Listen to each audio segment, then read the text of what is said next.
Começando mais um Retratos Podcast. E dessa vez a convidada, eu tenho certeza que hoje eu vou aprender muito com ela. Muito.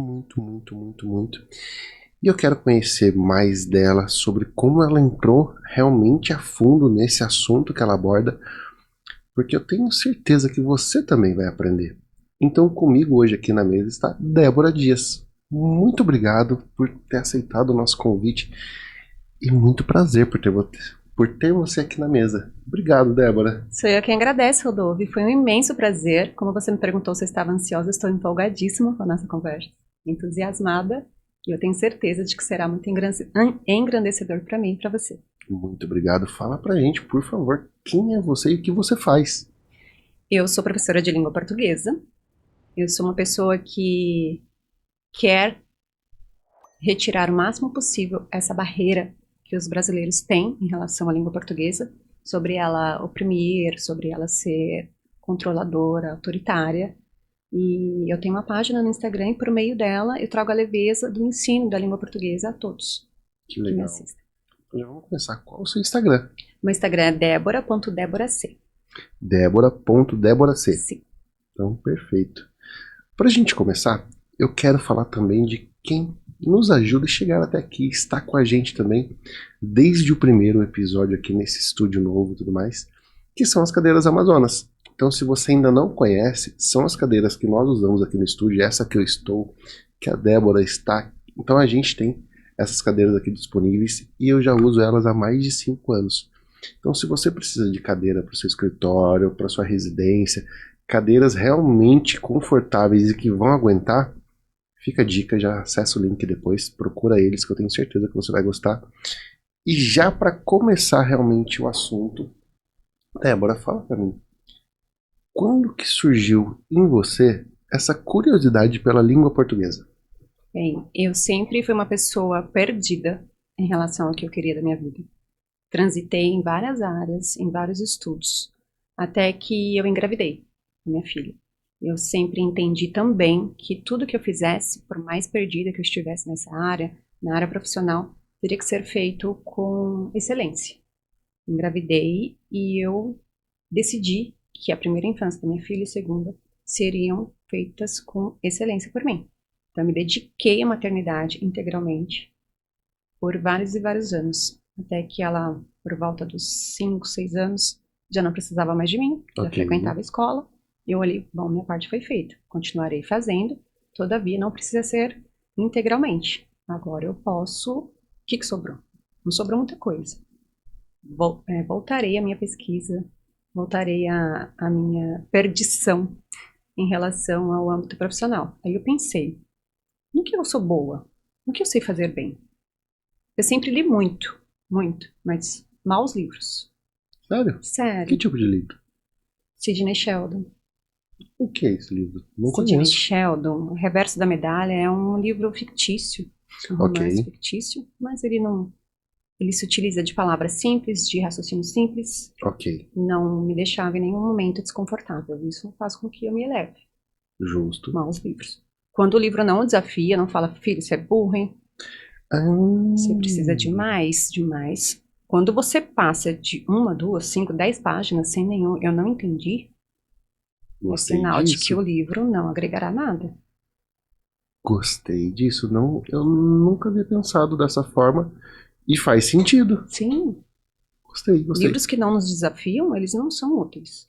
Você precisa de livros com quais você se depare e perceba que você não entende nada, que você precisa de aprofundamento daquele assunto para poder compreender o autor.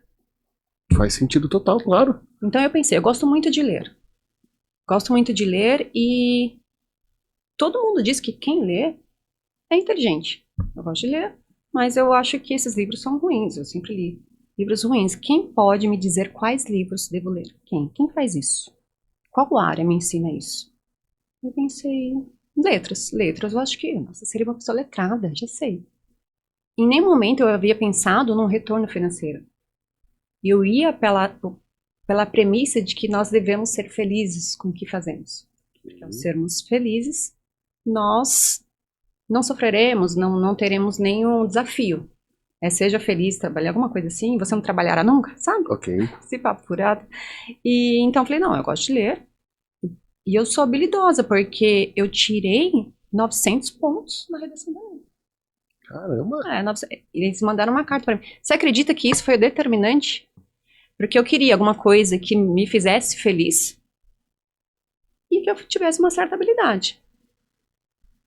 Bom, é verdade, eu recebi essa carta do Enem. Eles mandaram, o governo mandou, me parabenizando pela minha pontuação na redação. A pontuação máxima é 1.000 pontos. Eu atingi 900, o que nem é lá essas coisas vendo hoje, é porque a métrica deles é muito baixa. Entendeu? Ok. Não é que eu era um gênio, meu Deus, fui descoberta, não é isso. É que a métrica para corte do Enem é muito baixa. A métrica é muito baixa ou o coletivo não chega na média? Isso, nós podemos nos utilizar, exato, dos dois. Só sei que isso, eu falei, não, então eu sou boa, né? Não receberia uma carta à toa. Devo ser boa Justo. escrevendo. Bom, tenho habilidade e é uma coisa da qual eu gosto. Farei letras, uma pessoa letrada, muito chique. Alguém que é Muito. letrado, serei letrada. Quando eu entrei, eu fiquei desesperada. Desesperada porque eu não sabia nada, nada. Olha, eu posso afirmar que eu era a pessoa mais burra da minha sala. E eles não me ensinaram nada, nada. Quando você adentra uma universidade, eu não sei como é nas outras áreas, mas eles só lhe mostram o caminho pelo qual percorrer. Eles mostram, é isso, você precisa ir por essas duas vias, virar a direita aqui e a esquerda ali. Mas de que forma você fará isso, é com você. E eles não, na faculdade de letras, não se ensina, faltava-me o básico, que era do ensino fundamental e médio. Eu não sabia crase, não sabia vírgula, não sabia nada. E o que eu fiz? Eu fui estudar a fundo. E aí eu também descobri que eles não me mostraram os livros que eu deveria ler. Meu Deus, tá só piorando. Só piorando.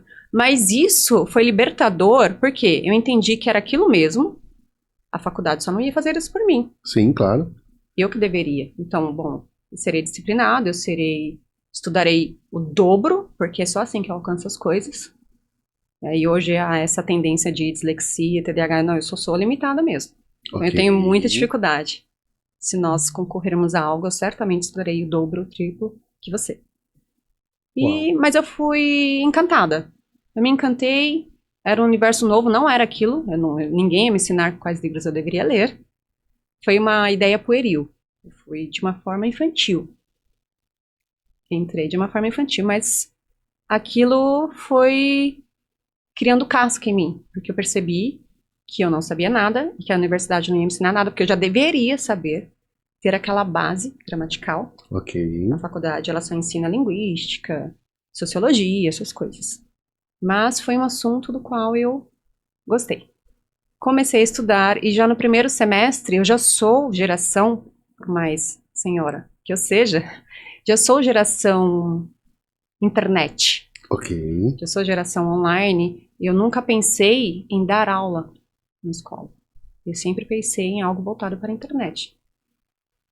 Eu me formei há pouco tempo, faz uns 5 anos, quase 6. Super recente. Uau! Estava na época da pandemia quando eu me formei. Então já era algo voltado ao virtual, ao online. Qual foi o seu maior desafio a partir desse choque na faculdade? Qual foi o seu maior desafio a partir disso? Eu acho que lidar com a minha limitação. Como conseguiu vencer isso? Sabendo que eu sou limitada, eu não tenho o que fazer. Senão isso o quê? Então, desde o primeiro semestre, eu já abri minha página no Instagram. Comecei a falar, eu não sabia ideia, não tinha ideia do que eu falava. Eu falei, bom, eu preciso aprender. Se eu não vou para a sala de aula treinar, de que forma eu treinarei? Porque nós aprendemos e aquilo se enraiza na nossa mente ao repetirmos, ao ensinarmos alguém. Eu precisava ensinar alguém. Se eu não tenho alunos, se eu não dou aula na escola e nem quero, de que forma eu farei isso? Abri a câmera. Comecei a falar. Desde o primeiro semestre. Desde o primeiro semestre. Sim. Então, basicamente, o seu Instagram hoje é sua vida. É minha vida. Eu só fazia isso porque eu queria enraizar todo o conhecimento adquirido. Ele era o seu diário. Era o meu diário. Era o meu aluno hipotético. Ok. Então eu falava com um tanto de alunos ali, gente assim, assim, assado, e eu ia enraizando. Porque se você não repassa o conhecimento adquirido, ele some. Concordo com você. Se você lê um livro e aquilo fica só para você, se você não profere as palavras verbalmente, não as externa a alguém ou a você mesmo, elas somem. Todo o conhecimento some. E eu fiz isso. E desde o primeiro semestre, eu comecei a trabalhar. No Facebook, um belo dia eu entrei no... É Messenger que chama no Sim. Facebook? Eu nem tenho. Eu baixei lá, eu vi uma quantidade de mensagens, falei, nossa, né, deixa eu ver o que há aqui. E uma pessoa de uma empresa de marketing, publicidade, perguntou se eu fazia correção textual. Eu falei, sim, faço. Que legal. Sem sequer saber o que aquilo significava. Meu Deus. Sim. Só pelo fato de ter se posicionado. Só pelo fato de eu ter me posicionado. E eu disse sim a ele. Falei, sim, faço sim. Seria, né? Eu preciso ter acesso ao trabalho para eu... Sim. Com o que você trabalha para eu ver se está alinhado com o que eu faço. Não fazia ideia. Nunca tinha feito revisão textual na minha vida. Fui pesquisar o que é. Porque assim, eu nunca digo não. Se eu tenho um tempo para lhe mostrar que eu sei, eu vou correr atrás desse prejuízo. E tudo bem dizer correr atrás do prejuízo, não é? Hoje em dia nós vemos vários professores dizendo, como assim correr atrás de um prejuízo? Ninguém corre, assim. Nós temos que trabalhar a semântica com um olhar mais aberto, nessa caixinha quadrada. Não só fechado, nem encaixotado. Quem corre atrás do prejuízo? Sim, é um jeito semântico de dizer que eu tenho que ir lá e diminuí-lo, então eu preciso trazê-lo próximo a mim, enfim. E eu disse que eu sabia, sim, fazer revisão textual. Falei, meu Deus do céu, ele aceitou. Disse o preço, eu não sabia quanto cobrar. A faculdade não nos ensina isso. Isso é uma coisa que, assim, como eu te falei um pouquinho, eu trabalho com essa parte de posicionamento estratégico. Uhum. E muitos dos profissionais que eu atendo são pessoas que saíram da faculdade e não fazem ideia de como se posicionar, como se vender, como trabalhar realmente e divulgar e colocar esse trabalho para o mundo. Então você vê pessoas que são profissionais no que fazem ótimos, mas no resto, desculpa o termo, mas é o termo real, que são praticamente analfabetos. Então, fora daquela bolha do que ele estudou na faculdade, ele não sabe mais nada. Então, muita gente acha que, Rodolfo tem que ensinar a pessoa um universo totalmente diferente. Sim, muitas vezes sim. Mas muitas vezes é só questão de ajuste para lapidar realmente isso. Então, eu concordo totalmente com você. Isso é desesperador. Eu não sabia quanto era o teto salarial de um professor. Porque eu fui por algo que eu sei fazer e qual eu gosto.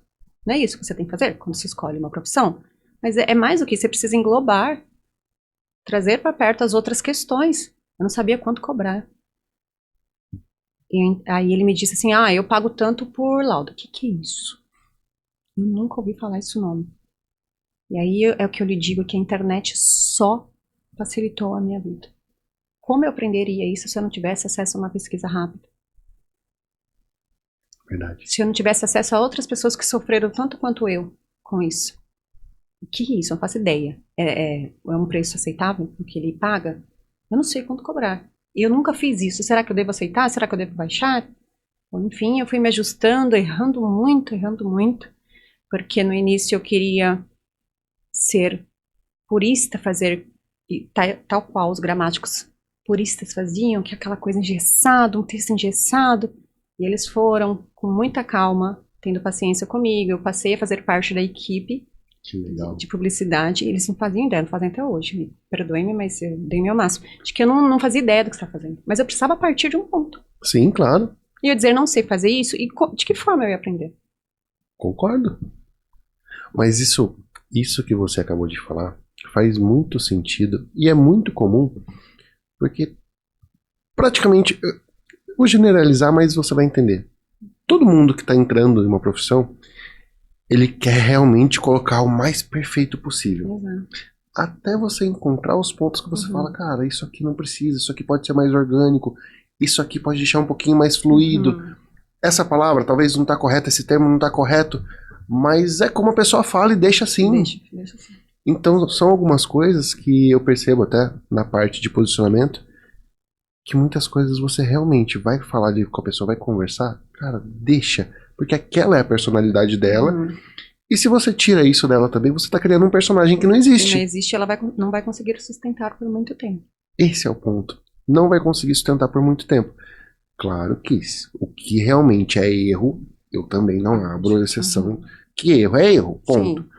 Mas aquilo que é só questão de costume, por exemplo, eu não trato isso muito a ferro e a fogo. Você é assim também? Eu sou, mas eu aprendi isso de forma teórica mesmo. Aprendi com um professor. Ele sempre me disse assim, para você ter uma comunicação fluida, para você atingir o seu objetivo, ou seja, ter a conexão com a pessoa a ponto de ela comprar o seu serviço, você precisa enxergar pelo mesmo prisma que ela. Okay. Porque se não houver conexão, ela não vai comprar de você. Se ela não se identificar, ela não vai comprar de você. É por isso que nós precisamos adequar as palavras às pessoas com as quais conversamos. Não adianta eu utilizar palavras rebuscadas, de altíssima complexidade vernacular, se você não está entendendo o que eu estou falando. Isso não é uma comunicação, não né? vai gerar comunicação. É óbvio, se eu estou com um cliente, eu vou me adequar a ele. É óbvio que não é para nós nos diminuirmos. Mas se meu intuito é só fazer com que ele compre, eu não estou ali para sustentar o meu ego. Estou ali para fazer com que ele se sinta confortável e conectado a mim. Justo. Porque a conexão, ela gera confiança. Então você tem que olhar com o mesmo prisma que o outro olha. Quais são hoje as profissões ou profissionais que mais dependeriam desse auxílio de aprendizado seu hoje? Olha, é mais fácil dizer as quais não precisam. Eu diria que um coveiro, mas até então, ele passa por um processo seletivo para entrar ali. Do contrário, eu não consigo pensar em um. Justo. Em um. O médico, ele não fala enquanto ele opera, mas para que o paciente tenha confiança de fazer a cirurgia, de ser tratado por ele precisa criar essa conexão. O paciente precisa confiar nele, então ele precisa se comunicar, passar essa confiança. Eu não consigo pensar em uma profissão. Você consegue? Não, também. Seja escrita, às vezes a pessoa não fala, não se comunica com ninguém, mas ela, de alguma forma, há esse externamento do pensamento. Então, eu não consigo pensar em uma profissão que não precise. Justo. Como eu posso deixar a minha comunicação mais clara? É uma pergunta, ela é bem alargada. Mas uma comunicação mais clara é fazer com que o outro entenda a sua mensagem sem ruído. Quanto menos ruído você tiver dentro da sua comunicação, melhor. O que traz ruído? Repetição das palavras. Okay. Palavras erradas, porque quando você diz uma palavra errada, automaticamente, você pode não perceber, mas o meu cérebro recua. Ok. A minha conexão recua. E aí eu fico alguns segundos pensando naquele erro que você fez. Que você cometeu. E nós somos julgados por nossos erros. Sim, claro. Falar devagar. Isso gera ruído também? Gera ruído. Não falar devagar. Falar rapidamente. Porque se você atropela as palavras, a sua língua, a sua boca, ela precisa de um tempo e um espaço para produzir as palavras. Se você fala muito rápido, você não faz uso desse tempo. E aí você atropela automaticamente as palavras. Justo. Também. Isso, na minha percepção, mostra um pouquinho mais de nervosismo. Faz sentido? Falar rápido? É. Sim. Porque você quer se livrar logo daquilo que está no seu pensamento. Então, querendo ou não, ele acaba sendo como se fosse um padrão inconsciente para eu sair daquilo logo. É óbvio que não é para você se arrastar e aí fazer aquelas pausas. Porque você deixará o outro entediado. Precisa haver um dinamismo aí. Entonação da voz, a modulação do tom de voz, tudo. Não é nem... Nós conversamos sobre extremos. Sim. No início. Extremos nisso também é ruim. Então eu não posso falar rápido? Vou me arrastar para que o outro entenda perfeitamente de que forma eu estou. Você não aguentaria ficar comigo meia hora aqui. Concordo. Então, nós precisamos ter cuidado com as palavras. Imagina, você ficaria entediado. Precisa haver um dinamismo. É daí que vem justamente o termo de... a palavra, né? Monótono, né? Exato. Não tem variação Não é de tom. Exato, perfeito. Cara, gostei muito disso. Porque a minha ideia com esse podcast é também aprender. Uhum. Como eu te falei, a maioria dos convidados que eu trago pra cá são amigos, são colegas, são clientes. E são pessoas que eu quero realmente aprender, quero entender como que enxerga o mundo. E com você não é diferente. Eu Sim. quero justamente aprender tudo isso que passa na sua cabeça Uhum. para eu entender como que eu posso lapidar, trabalhar isso também na minha vida, no meu posicionamento, e também compartilhar isso com as pessoas que estão assistindo a gente. Então é muito legal. Fala um pouquinho mais pra gente nessa relação. Como eu posso não... Como eu posso observar se o que eu estou dizendo está sendo monótono ou não para a pessoa, se está sendo chato ou não, ou se eu estou falando muito rápido, ou se eu estou realmente deixando muito lento. Tem alguma coisa que possa ajudar a entender isso? Sim, contudo você precisa saber de que você não controla o outro. Às vezes o outro não presta atenção no que você fala, não pelo que sai da sua boca, pelo tema que sai da sua boca. Porque fazer isso seria contar que o outro estivesse 100% interessado, a menos que você seja monótono, que ele esteja 100% presente. Na maioria das vezes as pessoas não estão presentes. Então seria contar com o outro. Ok. A partir do momento que eu sei que eu não posso contar com o outro apenas com o que eu faço, com o que eu tenho controle, algumas considerações, observar de que forma que o corpo dele está se manifestando. Se ele desvia o olhar, se ele... Você está falando, aí ele volta, ele é até uma pessoa atenciosa, ela te olha nos olhos, mas aí, em alguns momentos é insustentável, porque aquilo está monótono. Então ela desvia um pouco o olhar, aí você percebe que você está falando, ela fez isso, aí ela, porque eu me distraí com a cadeira ali. Entende? Então é observando o outro, mas sabendo que você não tem controle. Às vezes ele não está presente por outro motivo, não é o que você fala. Há várias nuances dentro disso. Você me disse no meio, entre a elaboração da sua pergunta, que você gostaria de saber o que eu penso. De que forma nós fazemos isso? Por meio do discurso, por meio da palavra. Por isso que é tão importante saber se comunicar. A palavra é a ferramenta mais poderosa que nós temos. Desde o início, mas agora nunca foi tão poderosa. Por quê? Nós falamos o tempo inteiro mediante as câmeras. Seja... Quase todos os profissionais falam hoje em dia, eles se vendem. Aliás, nós nos vendemos o tempo inteiro. Seja na comunicação pessoal, informal. Nós nos vendemos o tempo todo. Justo. De que forma você vai saber o que eu penso? Por meio das minhas palavras. E aí você me pergunta, por que que eu continuei nesse ramo? Porque ao abrir a câmera e começar a explicar, a tirar a dúvida de todos, eu entendi que todo mundo sofre com isso, porque todo mundo quer saber falar. Nunca foi tão importante saber falar. A tecnologia avança concomitante à necessidade de saber se comunicar. Sim. Hoje em dia eu consigo conversar com alguém no Japão, numa velocidade, nós conversamos o tempo inteiro mediante as câmeras, reuniões. Nunca foi tão importante saber se comunicar. E não há pensamento sem a palavra. Por que que você deve aprender a língua portuguesa? Porque é o seu idioma. O idioma é a sua palavra. E você não consegue pensar sem a palavra. Quanto mais encurtado for o seu arsenal, o seu conjunto de palavras, seu vocabulário, menos você consegue pensar. Porque o seu cérebro precisa de que essas palavras se alarguem no modo vernacular para que ele tenha mais... que ele consiga puxar. Você realmente não tem vocabulário. Não tem vocabulário. Você quer que ele trabalhe com o quê? Ok. Aprender, falar e escrever corretamente nos ensina a pensar. Porque o seu cérebro é um órgão. Você o treina. Então, se você não der a matéria-prima para que ele trabalhe, para que ele faça um raciocínio complexo, de que forma ele fará? Ou seja, isso que hoje em dia nós estamos vivendo, de sempre buscar o benefício, o prazer imediato, o conforto, a resposta rápida de um chat GPT, vai totalmente na contramão disso. Totalmente. Ele atrofia. Porque ele vai encurtando cada vez mais. Se você não utiliza aquelas palavras, se você não habitua a um raciocínio complexo, se você faz uso só das palavras do dia a dia, eu tô cansado, estou com fome. Qualquer palavra, eu dormi muito bem hoje. Só isso. Ele vai trabalhar com isso, porque é o que ele tem. Por isso que ler, escrever é tão importante, porque você traz matéria-prima para o seu cérebro para que ele possa pensar. Ele não pensa sem as palavras. Muito legal isso. Para eu dar um start nisso, né? Nesse sentido,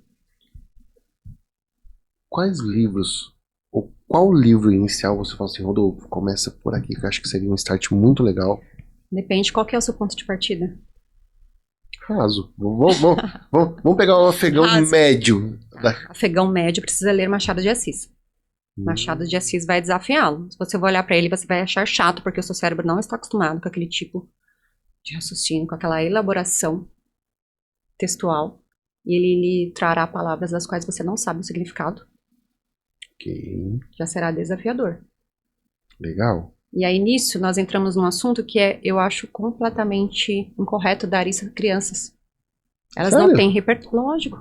Você vai dar para uma criança de 10 anos ler Machado de Assis, ela vai querer raspar uma dipirona no dente do que ele é. É verdade.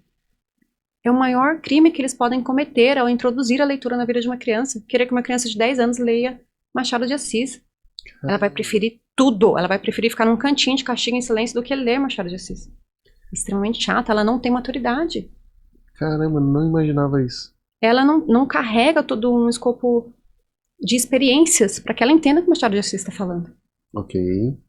Quando alguém me pergunta, quais livros meu filho deve... O livro que ele gostar.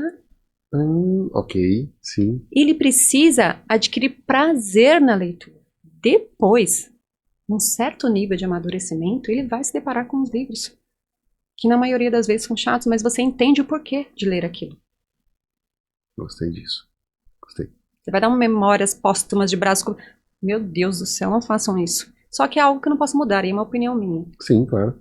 Eu tenho uma filha de 13 anos e desde o início eu só procurei livros que estimulassem a imaginação dela. Para que ela perdesse esse, meu Deus, livro, que coisa mais chata. Que coisa chata. Eu sou obrigada, não quero que ela seja obrigada a ler. Eu quero que ela tenha prazer com a leitura. E então ela se livrará dessa barreira que é estar com o livro e forçar o cérebro dela a pensar. Diferentemente de uma tela. Concordo. Então, voltando, afegão médio, adulto, Sim. que tem experiência, que tem maturidade para entender o contexto de Machado de Assis, Anotado. Anotado, Sullivan? Machado de Assis. Anotado. E ele é uma pessoa interessante. Nós o conhecemos, eu não sei com quantos anos você conheceu Machado de Assis, mas eu fui por volta dos 10 anos. Estava lá na lista de leitura da escola. Eu vou me expor aqui, eu não conheço ele até hoje. Jura? Ele Sim. é uma pessoa sarcástica, ele tem um humor ácido. Que legal. Por que eu tô falando isso? Porque eu nunca gostei de ler.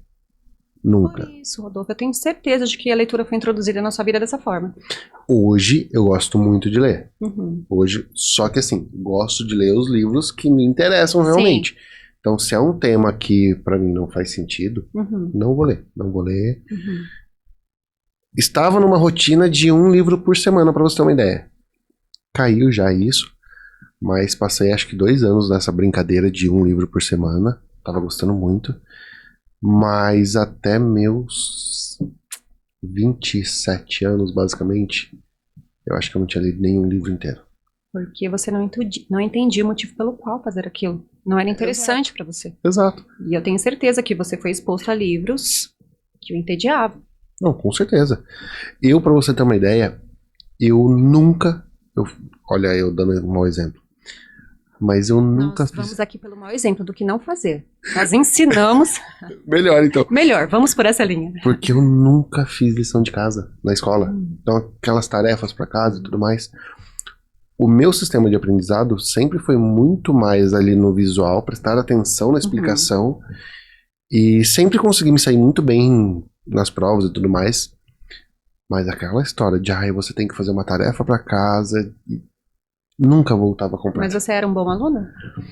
Sim. Passava com maestria? Sim, nunca reprovei de ano, nada nesse sentido. Reprovar, ninguém reprovava. Eu não sei quantos anos você tem. Eu tenho 35 anos. 35, um bebê. Obrigado. Mas, realmente, eu nunca tive problemas assim com notas e tudo mais.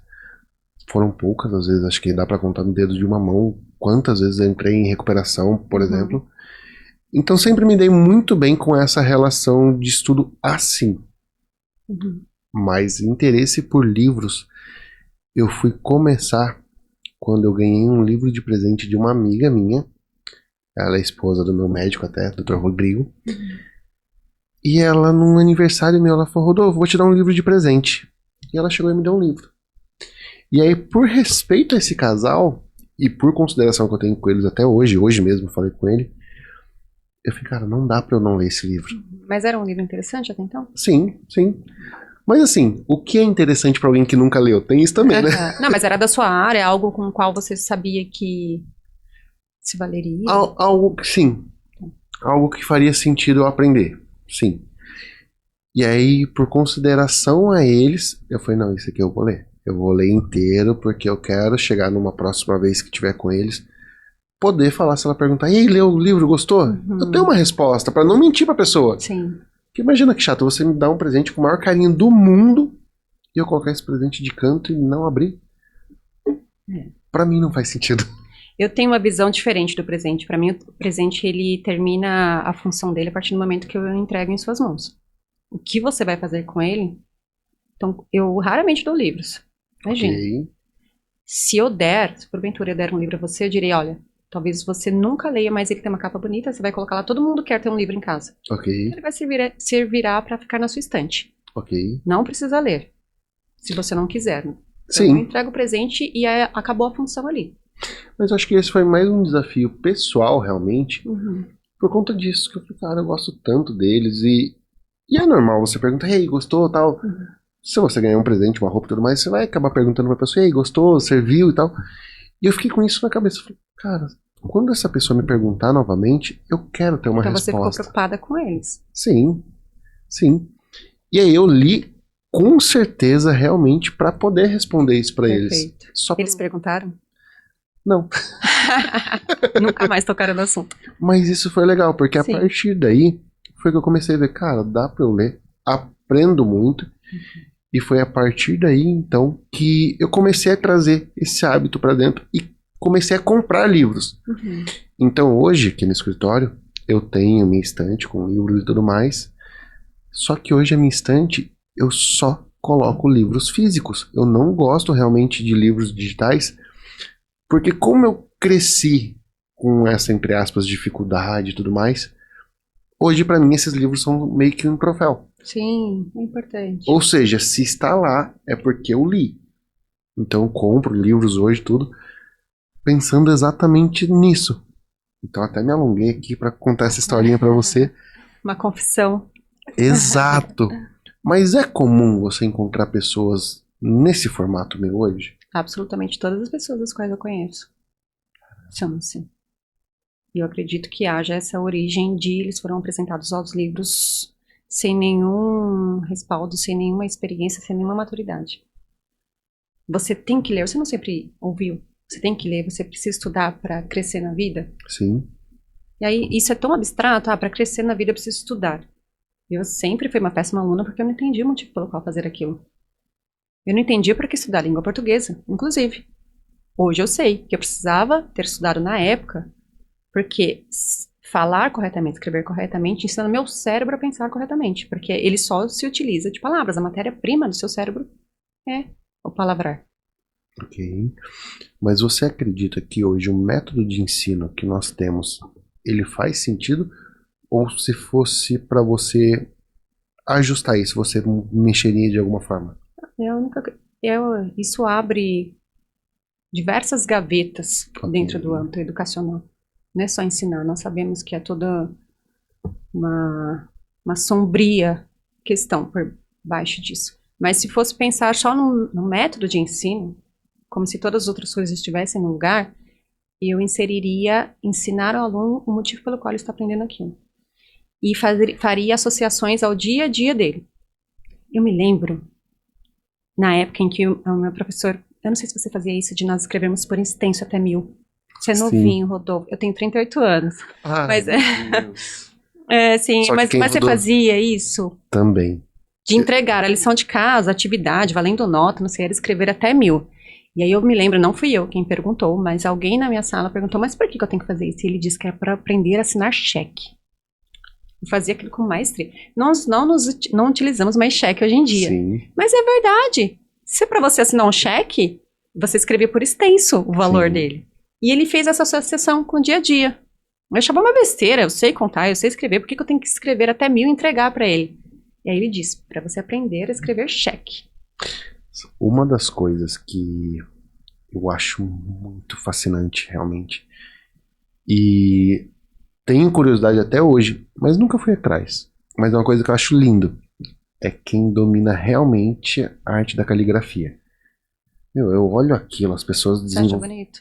desenvolvendo e escrevendo com fontes diferentes e tudo ali. Uhum. Eu acho aquilo incrível.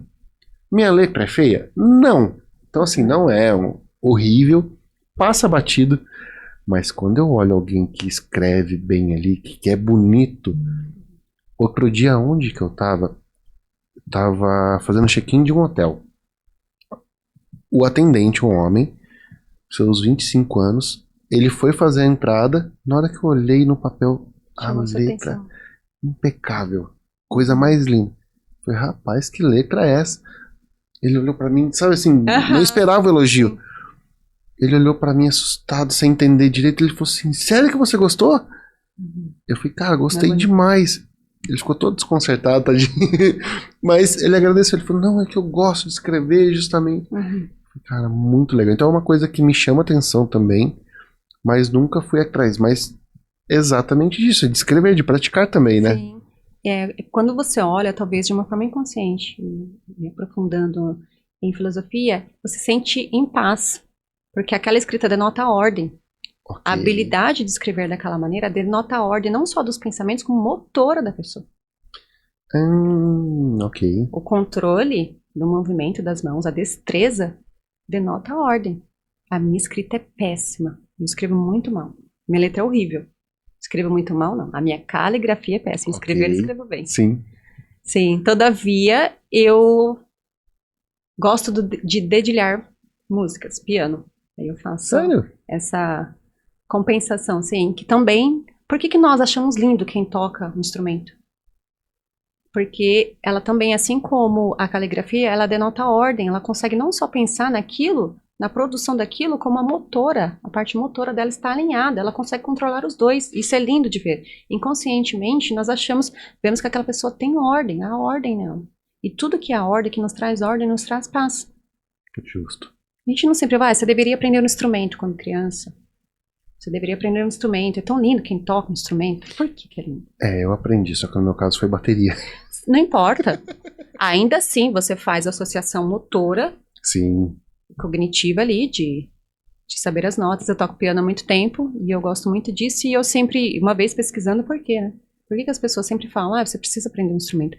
Uma, porque a prática instrumental traz uma elevação cognitiva. Justo.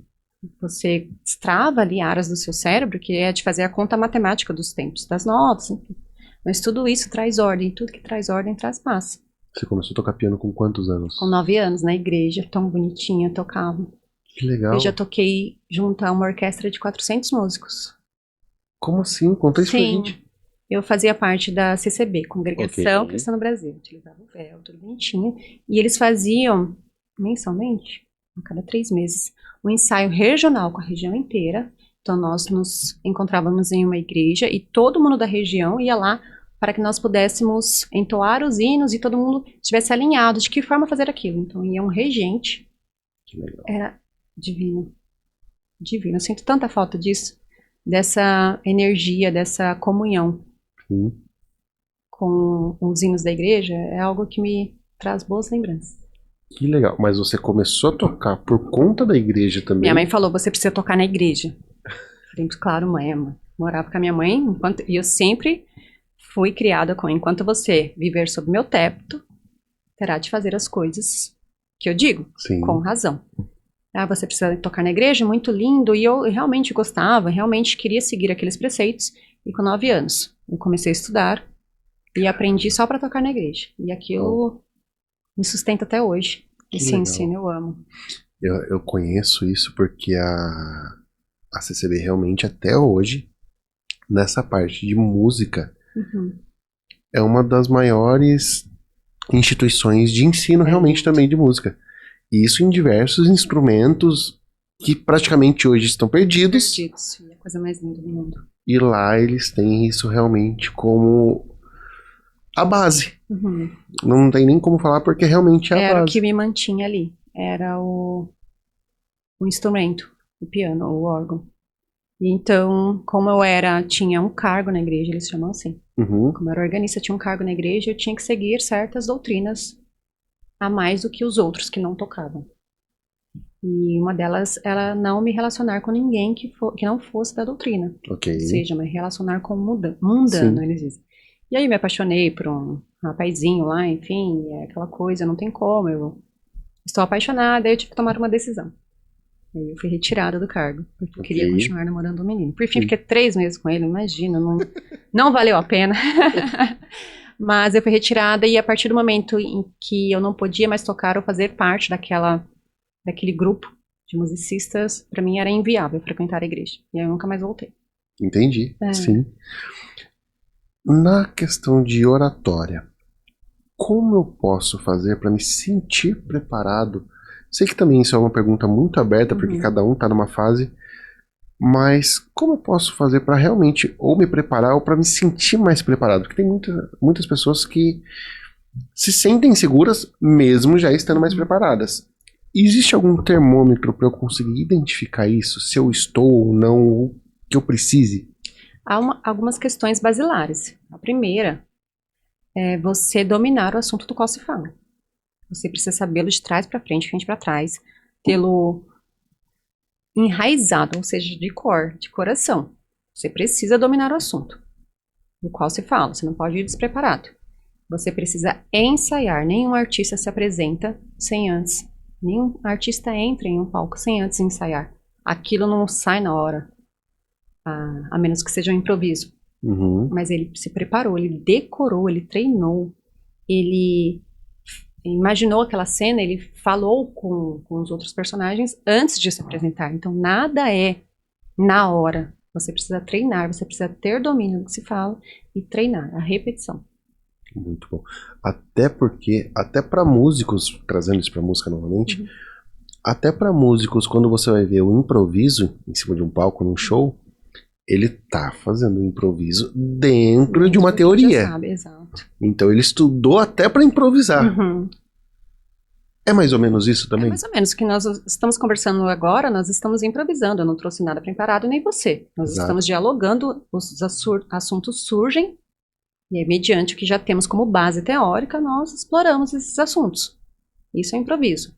Mas, se você vai se apresentar, se você quer que a sua oratória seja impecável, se você precisa convencer alguém de algo, você tem alguma apresentação, uma reunião, você precisa ir com aquela pauta decorada, enraizada, decor, e treinada. Você não pode chegar lá, não, eu vou ver aqui na hora que eu falarei para convencê-los. Você precisa ir preparado. Quais dicas, além dessa, você poderia dar pra gente nesse sentido? Da oratória de se sair bem, Isso.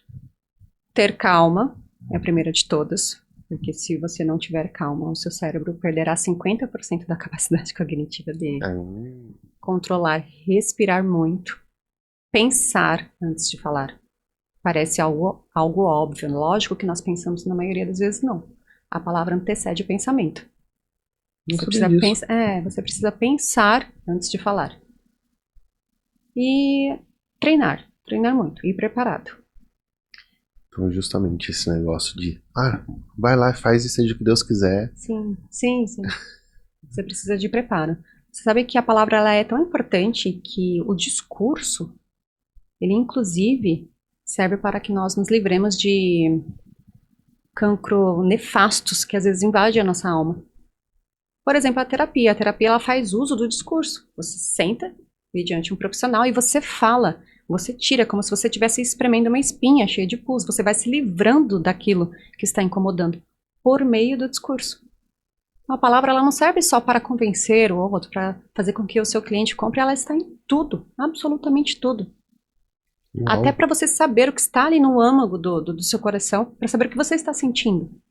E quanto mais recursos você se utiliza, mais domínio da palavra você tem. Quanto mais domínio da palavra você tem, mais você conseguirá elaborar pensamentos que o aproximem, para que você tenha precisão da realidade.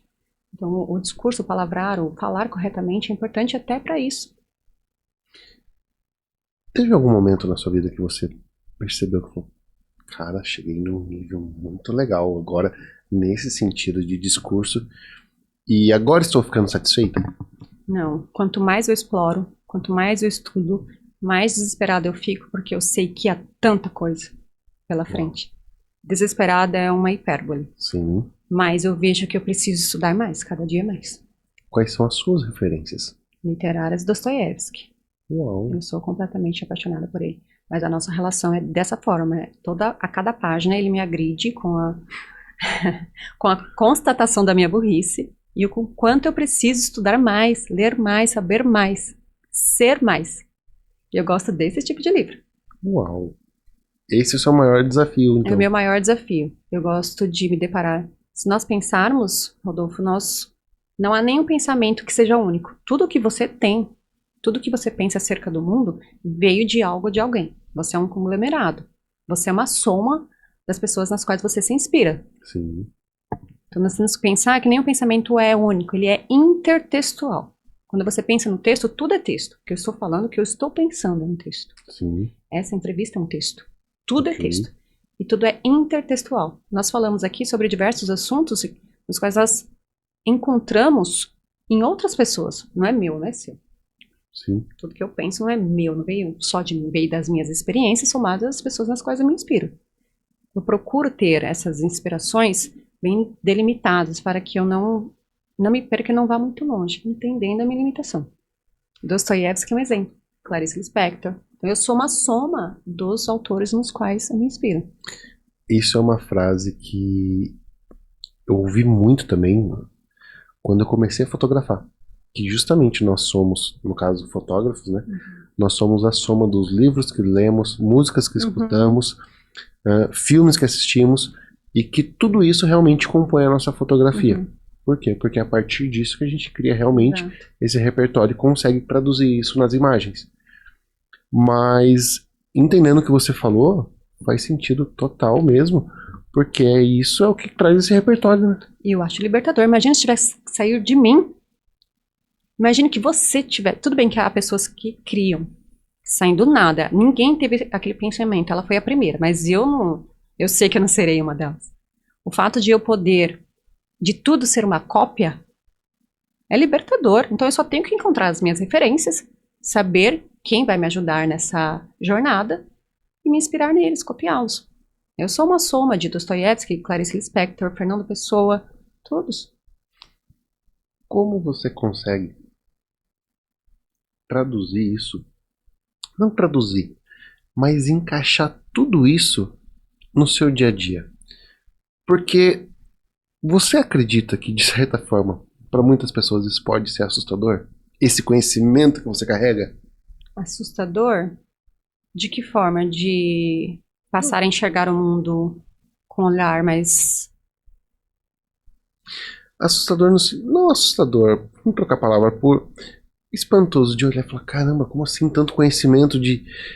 Que absurdo, de onde que veio tudo isso? Mas de achar que eu tenho? Sim. Ai, não, mas aí a pessoa ela precisa lidar com ela mesma, com o que ela está projetando em mim. Porque eu me valho de que eu não sei de nada. Não sei de nada. Pra mim, eu sou só, aliás, num grão. Num grão. E eu me baseio, Rodolfo, em Dostoiévski, que mesmo sendo alcoólatra, ele era viciado em jogo. Ele vendia as obras dele pra pagar os agiotas. Nossa. E ele foi esse fenômeno. Eu até brinquei esses dias no Instagram. E eu que durmo 8 horas. Bebo 2 litros de água. Me exercito todos os dias. Eu não consigo produzir nenhum terço, nada, absolutamente nada do que ele produz. Então eu sempre me vejo muito por baixo da coisa. Mas eu tô enxergando. Eu vou alcançar. Eu vou chegar lá. Mas até então, talvez esse olhar de saber disso, de saber quem eu sou, onde eu estou e o que eu preciso fazer, é como há uma frase de Ariano Suassuna, e olha, eu me valho de frases, você também. Sim, claro. Nosso repertório está todo nas pessoas nas quais nós nos inspiramos. Ele diz que, como sou pouco e sei pouco, faço com o pouco que me cabe tudo o que eu tenho. Ele se dedica. Ele sabe que ele é pouco, ele não sabe. E ele sabe que ele não sabe pouco. Todavia, ele se entrega por inteiro aquele pouco que lhe cabe. Muito legal. Onde você espera chegar? Eu quero fazer com que cada vez mais as pessoas entendam o que eu entendi, a importância disso. E aí eu falei de uma forma abstrata, mas eu quero mostrar cada vez mais pessoas que a importância de você ter o acesso à literatura, à escrita, de você se valer desses autores. Porque isso nos faz pensar. É só assim que pensamos, é só assim que nós ampliamos o nosso pensamento. Indo atrás deles, obtendo os recursos por intermédio deles. Se existisse não. Se você tivesse a oportunidade de, a partir de hoje, ler só um livro pro resto da vida, qual seria? Dostoiévski. Sério? Eu sou completamente apaixonada pela escrita dele, pelo raciocínio dele. Como ele disse, é óbvio que na nossa relação ele me olha e fala: filha, seja uma pessoa extremamente amável, educada, gentil, porque é o que lhe resta. Se for depender da sua inteligência, nós vamos ficar por aqui. E eu gosto desse tipo de livro. E ele me desafia todas as vezes. Você falou de termos uma média de ler um livro por semana. Você teve, basicamente. É impossível com ele. Sim. O livro idiota é praticamente uma bíblia. Acho que é até mais grossa do que uma bíblia. E eu fiquei um tempão, eu retomei diversos parágrafos, diversas páginas, porque chegou lá na frente eu percebi que eu não entendi. Não é fácil, não é algo que flui, não é natural. É algo que é penoso. Tem muito trabalho para ler. Mas é só assim que eu crescerei. Se eu puder escolher um único autor, será Dostoiévski. Eu vou te fazer essa pergunta, Rodolfo, mas acabei de te explicar. Mas por que se enfiar em algo assim? Porque assim, com certeza você já entendeu também que na vida você poderia levar ela de forma muito mais leve, sem se colocar nessa enrascada, entre aspas. Sim, porque eu gosto do peso. Eu gosto do peso. Eu não sei se você já ouviu falar do livro A Insustentável Leveza do Ser. Tudo que é leve me repele. Eu não gosto nada do que é leve. Eu gosto de andar lado a lado com as minhas sombras, identificá-las. Eu sei que elas estão ali e eu sei de que forma controlá-las, de que forma inibi-las, diminuí-las. Então eu preciso identificar a minha sombra para que eu possa dominá-la. E ter esse sentido, esse prazer de agir dessa forma, de pensar dessa forma, me traz o peso. E eu preciso do peso. Gostei disso. Quanto mais pesado é o fardo, isso está escrito no livro, mais próximo eu estou da realidade. Para mim, não ter acesso, não ler nada disso, não ter esse desafio, não ter essa constatação de quão limitado eu sou, me afasta da realidade. Eu sou uma pessoa que só trabalho com coisas certas, concretas, eu preciso de ordem, porque senão eu me atrapalho, eu me perco. Eu me deixo levar pelos maus pensamentos. Então, tendo esse peso para carregar, é isso.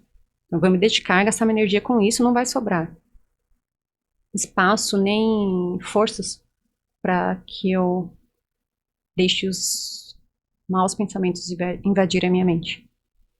É uma forma de me manter sã. Como você faz, então, para esvaziar a mente? Porque muitas pessoas vão falar que final de semana o que eu mais gosto é um churrasco com os amigos, barzinho, oba-oba. Pelo pouco que eu tô entendendo de você, me parece, posso estar errado, que você é justamente a pessoa que gosta de ficar quietinha no seu canto. Eu não sou uma pessoa insuportável, eu sou sociável, extremamente sociável, então se nós porventura formos a um barzinho, eu não vou ficar lá me valendo da minha verdade, do que eu acho que a vida deve, de que forma a vida deve acontecer. Eu não vou lá, gente, a gente precisamos falar sobre os livros, sobre a literatura, a importância, imagina, eu não sou insuportável, eu sou educada. Então me deixe levar, porque aí entra outra questão, não sou mais eu. Está em estabelecer, fortalecer as minhas relações. Eu preciso ser menos eu do que eu acho que é certo, de como as coisas devem ser feitas, para poder prestar atenção só na minha conexão, para poder tornar os laços mais estreitos. Mas esse tipo de conversa não te cansa? Muito, muito, muito, muito. Eu faço a prática de fumar um charuto sempre em festas, sempre que possível, para que eu possa me afastar. E isso não é legal, mas é um meio pelo qual eu me sinto segura. Eu sempre carrego um charuto na minha bolsa. Em uma festa cujo assunto é angustiante, é vazio, é raso, as pessoas não querem falar aquilo, elas não querem falar com você. Mas elas estão falando, estão se comunicando, estão se conectando a você. E quando eu percebo isso, eu percebo uma rapidez imensa. Na hora, pego meu charutinho, gente, com licença. Eu saio. É um meio de me afastar sempre. E aí conseguir saber. Isso não é legal. Isso é eu penso, uma fragilidade, sou sensível demais. Deveria enfrentar todas essas questões sociais. Mas eu não saio sem carregar um charuto. Porque eu sei que ninguém vai querer fazer parte daquela fumaça. Então eu consigo me afastar. É uma Um fuga. escudo. É uma fuga. Justo. Cara, que legal isso. Porque realmente, pensando por esse lado, não que as pessoas estejam erradas também, e eu entendo você falando isso, mas é o tipo de conversa que não conecta. Não conecta. E é o tipo de coisa que, ok, você ir, socializar e tudo mais, ok, é legal. Mas chega uma hora que fica cansativo. Muito. Eu acredito que nós não tenhamos que ter sempre conversas profundas. Seria muito chato. Sim. E como eu disse, eu não me valho da minha verdade. Aliás, eu acho que eu nem estou certa, talvez.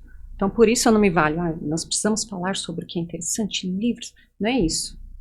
Mas eu sinto que a pessoa do outro lado também não está feliz, ela não se diverte com aquele assunto. São assuntos tão rasos, aquele papo de elevador, que ela se sente na obrigação de socializar. E essa obrigação de socialização, ela me angustia de tal maneira, e eu sou muito, muito, muito a favor do silêncio. E eu não me sinto incomodada em ficar em silêncio ao seu lado. Concordo.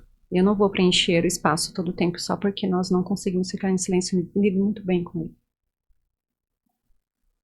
Eu penso muito igual. Eu falo, cara, tá tudo bem se a gente só quiser ficar quietinho um pouco. Quietinho. Às vezes você está numa festa e é uma banda tocando. Eu queria muito que as pessoas conseguissem ficar ao meu lado e ambos curtindo o som, tudo, mas em silêncio. Para que eu não tivesse que inventar. Ah, você viu aquele copo? Você viu aquele? Ah, legal, eu gosto de planta assim. Sabe? Ficássemos em silêncio. E eu seria feliz com a companhia dela e ela com a minha. Sem que precisássemos preencher com ruídos. Eu sou casado há 10 anos, vou fazer 11 anos agora. E esse foi um dos desafios meus no início do casamento. Porque assim, eu gosto de muvuca, eu gosto muito de pessoas. Muito. Tanto é que trabalho com isso. Viajo muito por conta disso. Só que sempre quando eu volto, eu gosto de separar pelo menos ali 1, 2 dias que seja, para entrar numa bolha, entrar ali e ficar em Nárnia. E no começo de relacionamento, do casamento, a minha esposa achava que tinha acontecido alguma coisa. Ai, mas o que aconteceu? Não é nem com ela, mas achava que tivesse acontecido alguma coisa. Você queria ficar em silêncio. E eu falava, não, eu só preciso de um tempo para eu voltar. E é assim que eu recarrego as minhas energias. Então eu gosto demais, só que eu também amo ficar quietinho sozinho. Isso pra mim não é problema nenhum. Tem gente que fala, ai, mas isso é angustiante porque é desesperador ficar sozinho, ninguém merece ficar sozinho. E eu já penso o contrário. Eu falo, cara, se todas as pessoas tivessem a oportunidade de se curtir sozinha, no sentido de, cara, eu vou ficar lendo um livro ou vou assistir uma série de TV, mas no final das contas eu só tô bem sozinho. Sim. E eu vejo que pra muitas pessoas isso é pesado. Muito. Há quem não consiga. Se ela, porventura, estiver sozinha em casa, ela liga a TV. Ela liga uma música, deixa algo falando para que haja um ruído, para que ela não lide com o silêncio. Talvez ela tenha que lidar consigo mesma, mediante o silêncio. Mas eu sou uma pessoa extremamente social. Muito, eu gosto também de festa. Mas o que me incomoda é ter que preencher todo o tempo aquele discurso com palavras vazias, com coisas que eu sei que não vai gerar nenhuma alegria. Pegando esse gancho da alegria, o que tira realmente risadas de você? O que te faz sorrir de verdade? O que me faz sorrir, eu saber que a pessoa não está utilizando nenhuma máscara comigo. Ai, nossa, Débora, que resposta é essa? Isso te faz sorrir? Sim. Quando você não me esconde a sua sombra, quando eu consigo interagir com você, se eu saio para tomar um café com você e você não quer usar nenhuma máscara comigo, social, isso faz com que eu me alegre. A risada em si, propriamente dita, não. O que me faz rir, eu adoro vídeo bobo, vídeo de gato, vídeo de bebê, isso não. Mas o que me tira prazer, alegria em estar com a pessoa, ela ser ela mesma, ela não querer manter nenhum padrão comigo. Gostei disso, gostei. Não sendo um personagem. O que tira? Isso, não ser personagem. O que tira o seu sorriso? O que faz? O que você se alegre? A quinta série. A quinta série. Também precisamos falar da quinta série. Eu me controlo muito no Instagram. Porque eles vão longe, eu amo. Em casa eu estou morrendo, vontade de jogar um kkkk. Morrendo. Eu gosto muito. Gosto muito. Mas eu gosto daquilo que beira o humor ácido, sabe? Que sem ser politicamente correto. Não, Quinta série é assim, não é? eu, por exemplo, eu tenho um grupozinho que se cair isso aí na mídia é processo, certeza. Todos processados. Certeza. Eu gosto. Eu nem também. vou falar a culpa de quem que é. Só ficou no ar Eu aí, gosto. quem pegou, pegou. Mas aí não há nada politicamente correto, a gente pode falar sobre tudo. Sim, Uhum. mas esse que é o ponto, porque assim, Aí até pra dizer pegou pesado a gente ri. sim, Aham. ah não, mas é quinta série, é justamente isso, é quinta gosto série também. total, mas é aquela coisa que você fala assim, você dá risada, Uhum. não porque você compactua com aquilo, mas às vezes até de achar absurdo aquilo. Mas a quinta série, ela se vale da queda de máscaras. Você Sim, fala coisas absurdas, coisas que não era... Se você utilizasse alguma máscara social, você não diria, porque afinal... Às vezes não é nada ruim, mas nós nos tornamos crianças, certo? Sim, Quinta série. E sim. criança, ela raramente usa máscara. exato. Ela aprende a utilizar máscara com uma certa idade, mas até então, na quinta série, ela não tem nenhuma máscara social. Ela fala tudo o que está ali. Quais são os vídeos que rolam no seu grupo de quinta série? No meu grupo de quinta série é sempre de bebida, é sempre de velha tomando, é direcionado a mim. Ok? É sempre de bebida, é sempre de quão maluco nós somos, de TDAH, muito. Boa. Muito de TDAH.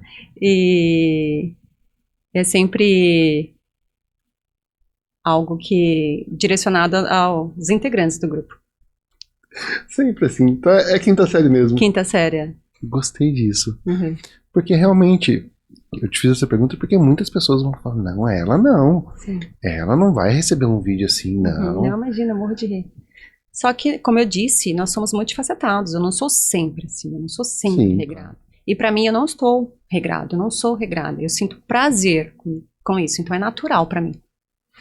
Mas eu penso muito que, pra isso, exatamente, é natural, só que eu sei a hora de colocar isso. Uhum, exato. Então, por exemplo, eu não vou pegar uma brincadeira dessa, que às vezes eu até tenho a liberdade de fazer com Uhum. você, mas eu não vou trazer pra cá, que tá Uhum. gravando, que eu vou te expor. Sim, Então são momentos, são ambientes que eu preciso realmente ter esse tato, exato. de colocar isso e falar, O poxa, grupo é sempre pequeno. exato, eu tenho essa liberdade com tal pessoa? Tenho, mas será que no ambiente que eu vou fazer essa brincadeira, Uhum. cabe essa brincadeira? Sim. Quando eu entro num ambiente no qual eu posso ser eu mesma, eu sempre falo de mim, faço piadas de mim. Eu entrei aqui dizendo a você que eu tenho um déficit geográfico imenso, vim de Waze, moro super perto, e mesmo assim me perdi. Então eu faço essa quebra formal fazendo uso da piada sobre mim, Sim, de mim, sempre. Eu acho que isso é bem válido, falar de si, tirar risada de si, apontar os defeitos que são leves, que podem ser expostos.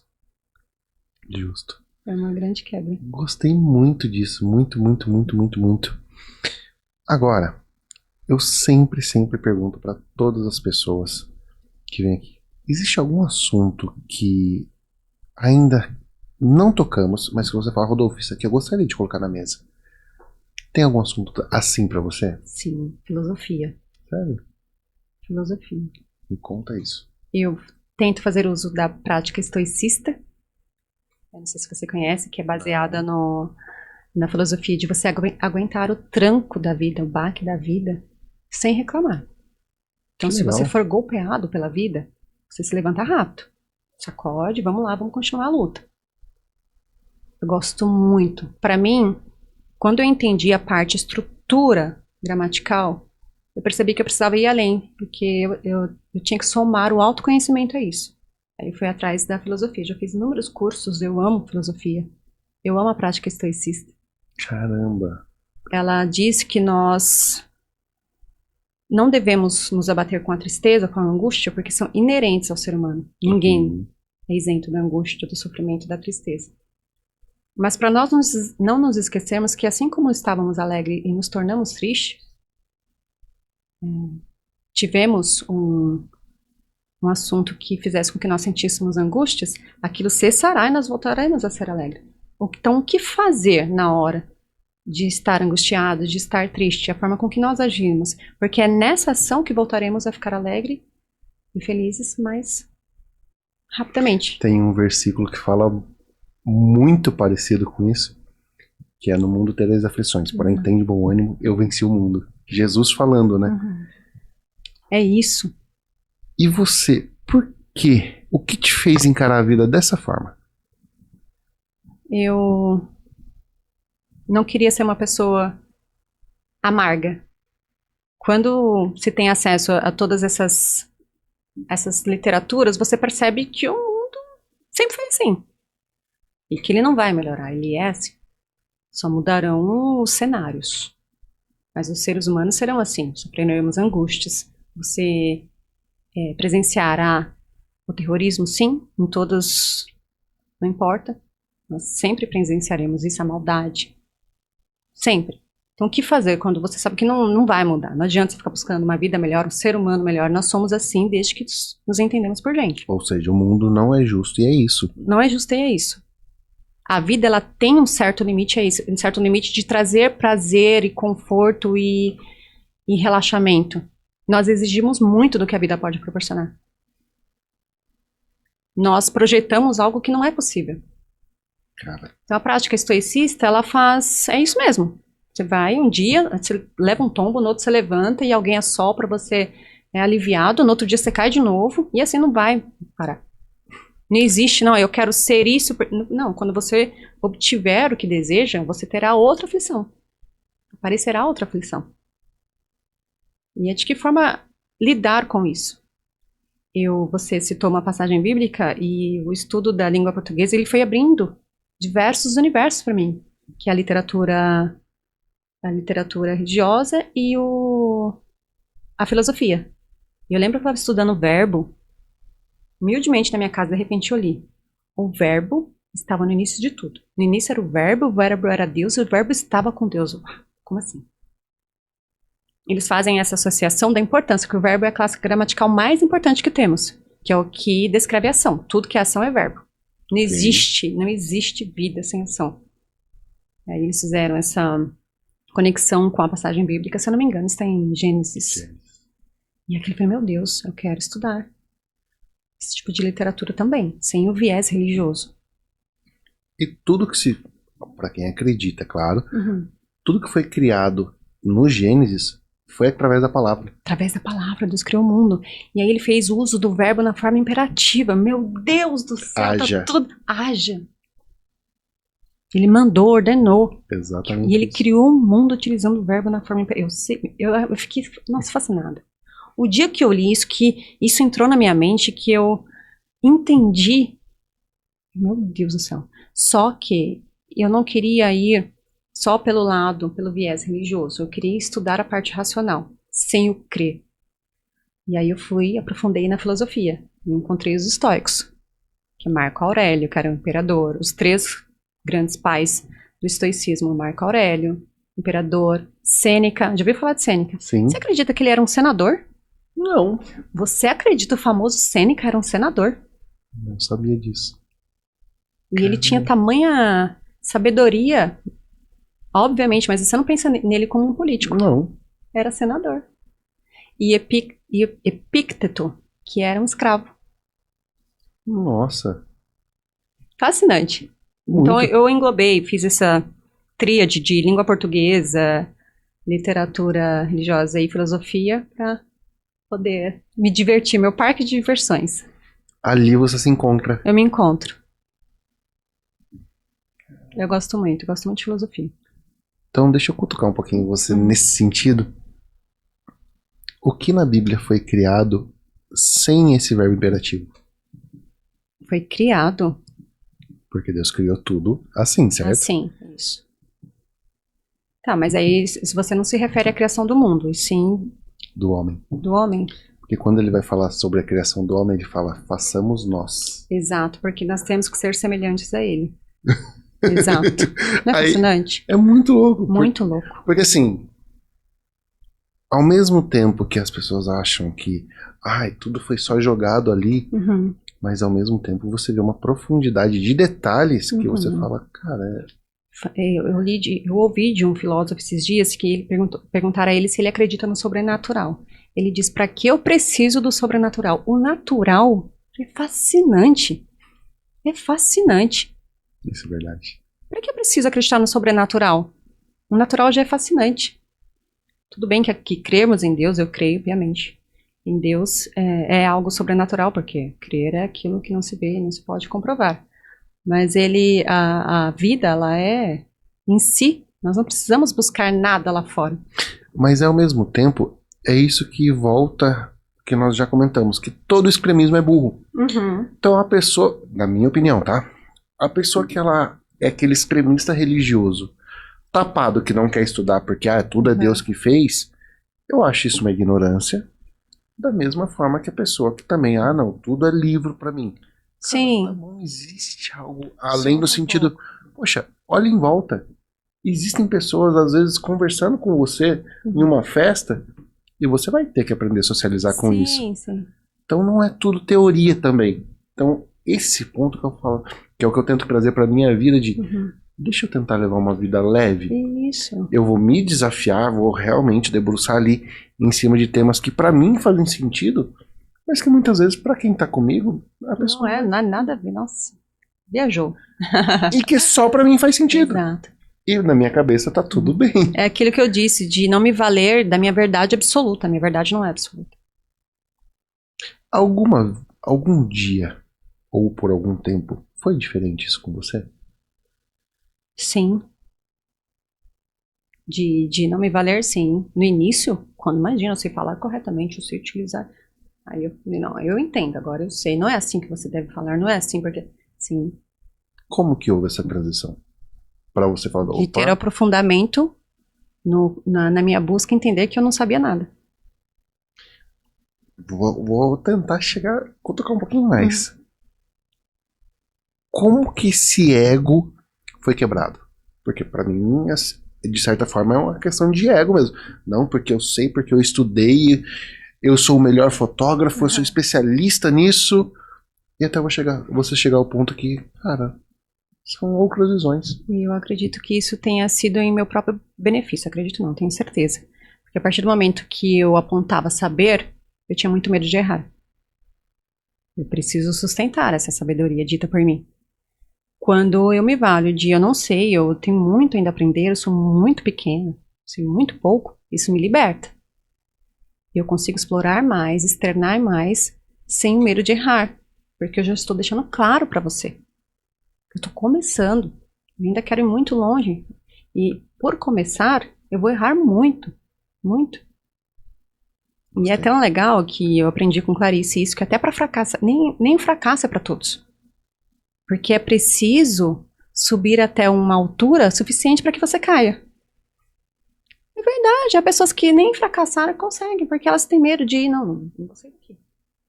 E eu fiz, para mim foi libertador.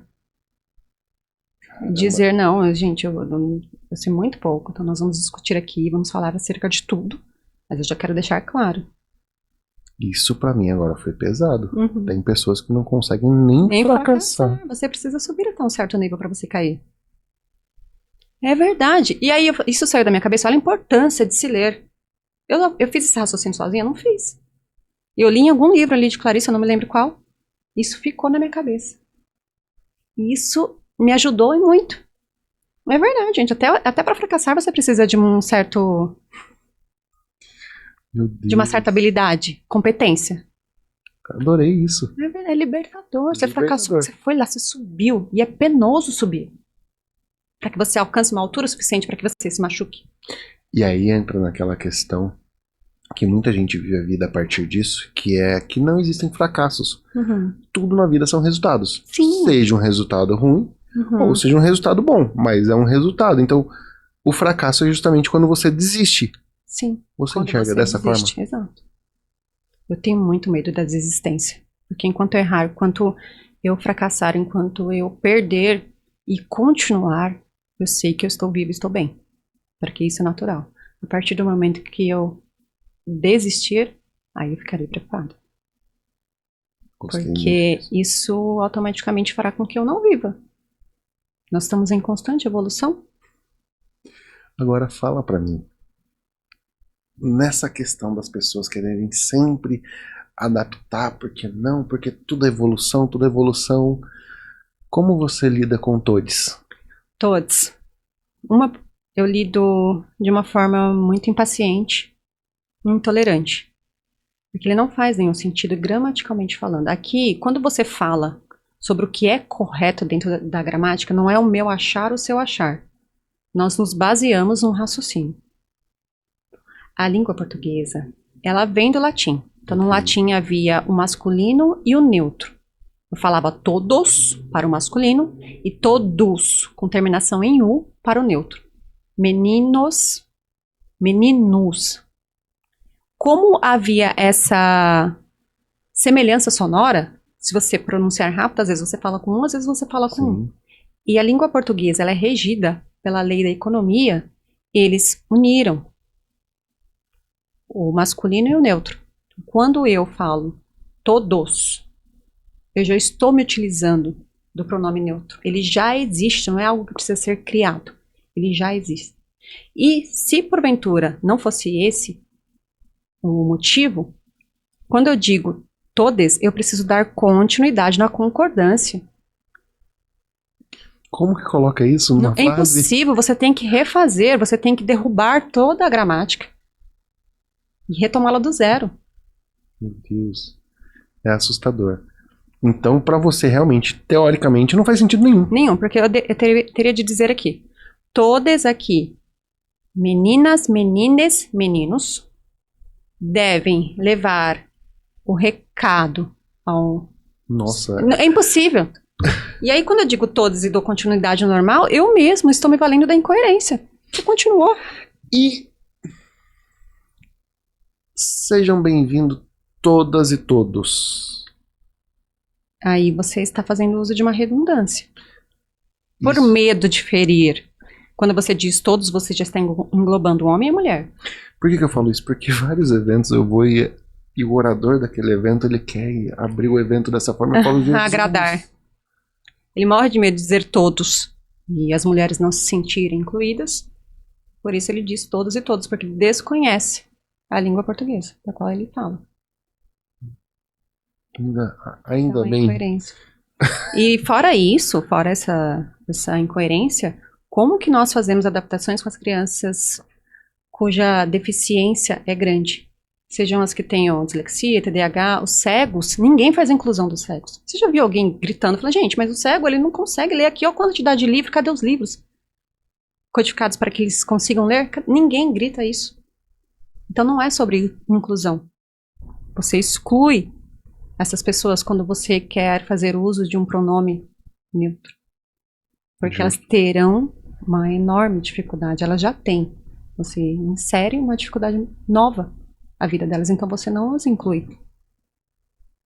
Não, pensando nisso, é total. Você chega num restaurante, tem lá o menu, tem só para você que enxerga.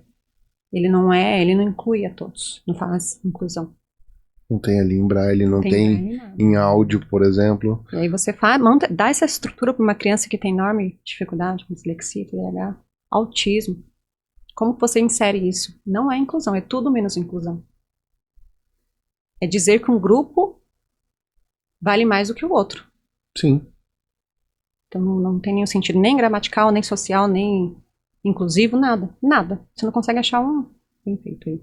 Quais são as maiores curiosidades que você... Curiosidade no sentido nosso, mas que é o seu dia a dia. As perguntas mais curiosas que você recebe no seu Instagram. Conversa de WhatsApp. Como assim? Inicialmente eu ia lá para profunda, linguística. Não, eu quero saber como falar com o cliente ali no dia a dia. Como colocar a vírgula, como usar a pontuação. Como não ser redundante. Sim, são as coisas mais simples. O meu público, ele busca mais essa... Ele se vale mais dessa dificuldade diária, no dia a dia. Então eu vou usar o podcast para isso agora. nos ensine, por favor, como fazer cada uma dessas coisas que você falou. Como usar a vírgula. Aí nós teríamos de fazer pelo menos umas 10, 15 séries. Encontros de Sério. podcast. Porque ela é algo extremamente matemático. Não há nada tão preciso quanto a vírgula. Ela não é achismo ali, eu acho, que cabe uma vírgula aqui. Ela tem toda uma estrutura certinha. Então, para isso, eu preciso lhe ensinar as classes gramaticais. Mas aí, então, é sacanagem com o Sacanagem. afegão médio, né? É sacanagem com o afegão médio. Porque você cobrar isso de um afegão médio, você no sentido do... Sim, e a maior dificuldade é porque isso você não aprende escrevendo no chat GPT. Exato. Eu consigo corrigir mais e mais no chat GPT. Agora, vírgula, você esquece.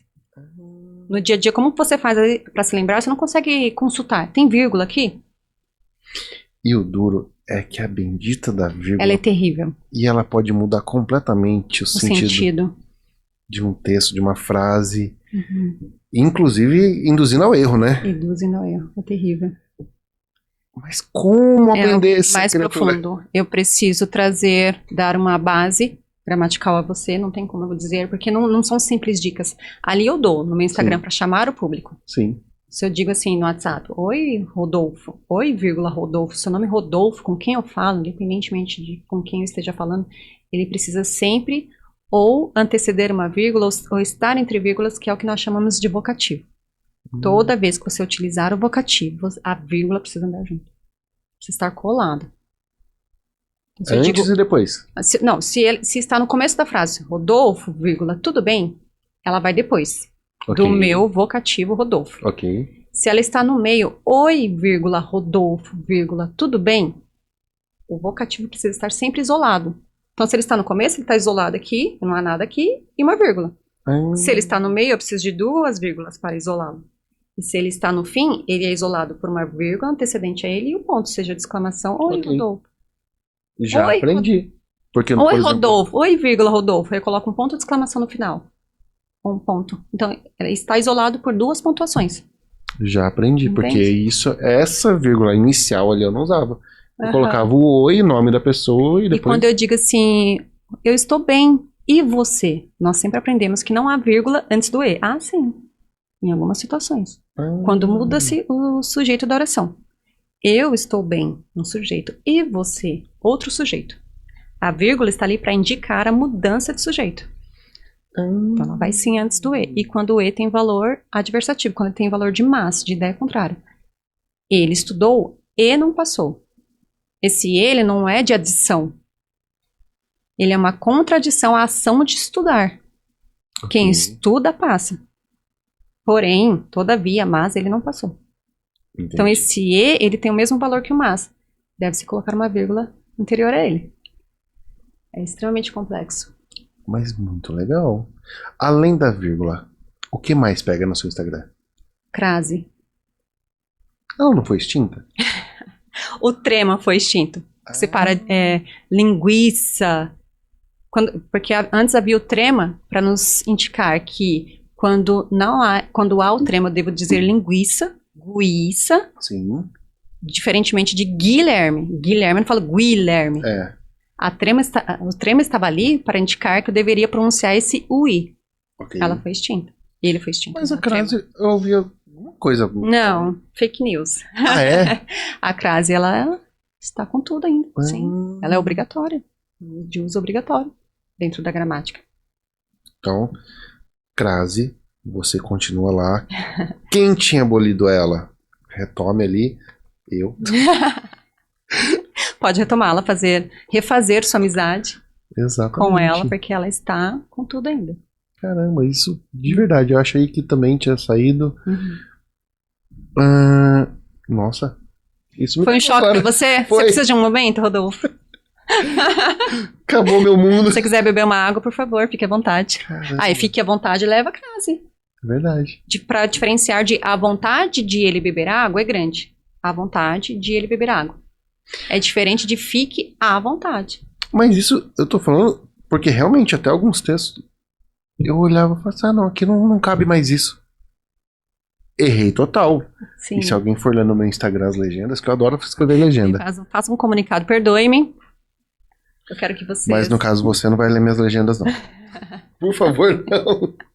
Não, ela não foi abolida, ela continua com toda a crase. É importantíssima para diferenciação e para que não haja também ambiguidade. Hoje, 90% das pessoas que você atende, se fosse para encaixotar num universo pequeno ali, qual a maior dificuldade dessas pessoas? De estarem num cargo elevado e não saberem escrever e falar corretamente.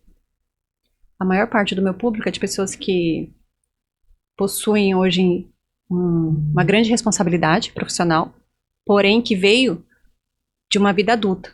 Elas não tiveram o estudo inicial. Então há essa lacuna, eu preencho essa lacuna, porque são pessoas que fazem reuniões importantes, produzem comunicados importantes, e não tiveram essa questão basilar resolvida. Ou seja, usando também um termo chulo, na hora que a água bateu na bunda... Bateu na bunda.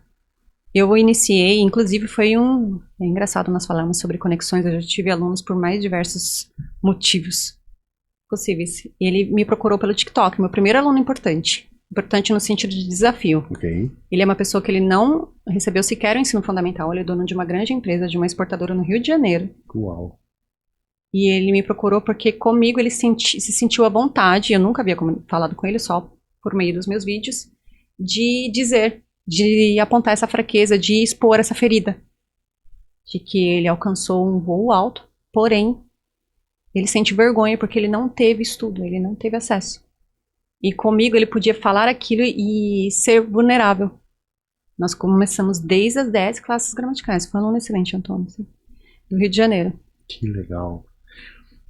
Hoje, para quem precisa realmente, quer dizer, todos precisam, mas uma pessoa que ela sente essa necessidade e ela gostaria de te encontrar, como que ela faz? Todos os meus alunos vêm por intermédio do direct. Ok. Eu nunca faço uma busca, uma captação de alunos de forma direta. Às vezes eu deixo claro ali porque as pessoas não sabem muito bem o que nós fazemos, nós devemos dizer. O Claro. óbvio precisa ser dito. Às vezes eu falo aos meus alunos e eu utilizo como exemplo, inclusive para ensiná-los. E aí toda vez que eu faço isso, uma leva de pessoas me procura. É sempre por meio do direct. Legal. O que você oferece no sentido de ou de cursos, ou de materiais, ou de mentoria?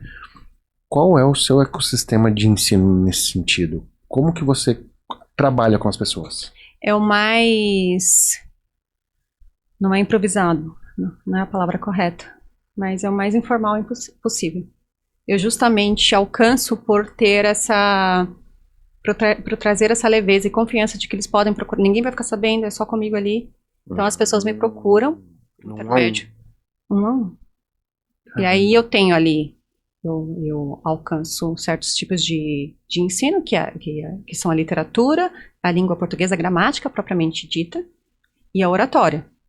Ok. E uma não funciona sem a outra. É óbvio que não preciso muito falar de literatura, mas a maioria deles quer adentrar a seara da literatura para ter esse recurso, saber onde encontrar, com quem aprender.